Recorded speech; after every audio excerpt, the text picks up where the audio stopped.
Kinagigiliwan ng mga fans ang dance performance ng buong cast ng Ang Mutya ng Section E na pinangungunahan nina Andres Moulac at Astin Olvega.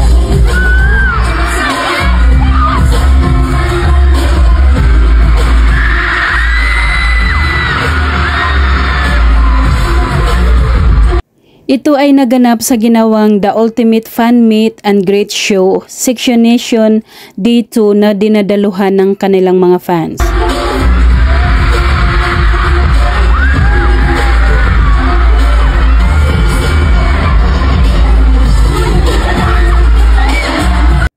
Ang bawat galaw nina Andres Moulac at Astin Olvega at iba pa nilang mga kasamahan ay kinikiligan ng kanilang mga audience.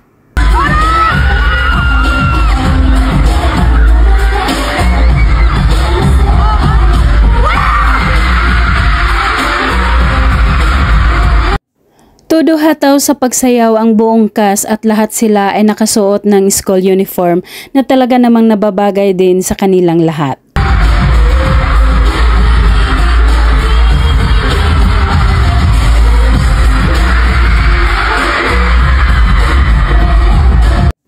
Pagkatapos ng kanilang dance performance, inimbitahan naman nila ang mga tao na suportahan at subaybayan ang kanilang Mutya ng Section A Book 2.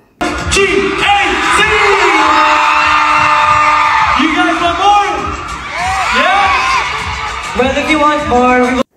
At pagkatapos ay nagkaroon din sila ng group picture sa stage at makikitang magkatabi sa gitna ang dalawa na sina Andres at Asti.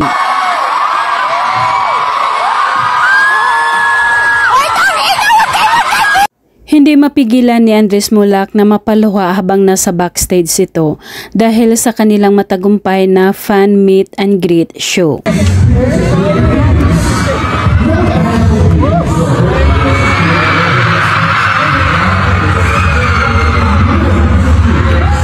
Sa pangalawang pagkakataon ng kanilang show, kinantahan ulit ni Andres Moulac si Astin na napakaganda sa kanyang kasuotan na pink cocktail dress.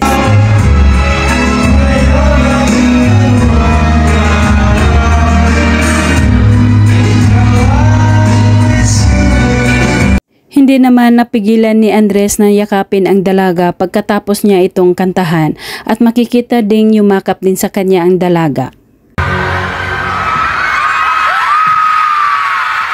Astin, gusto ko lang sabihin, maraming salamat talaga sa lahat ng... Taos-pusong nagpapasalamat si Andres kay Astin dahil sa malaking ambag nito para sa kanya at para sa kanilang mga kasamahan para mapaganda ang show. Without the Mutya herself, and we are all very proud of you. You made it easier for me.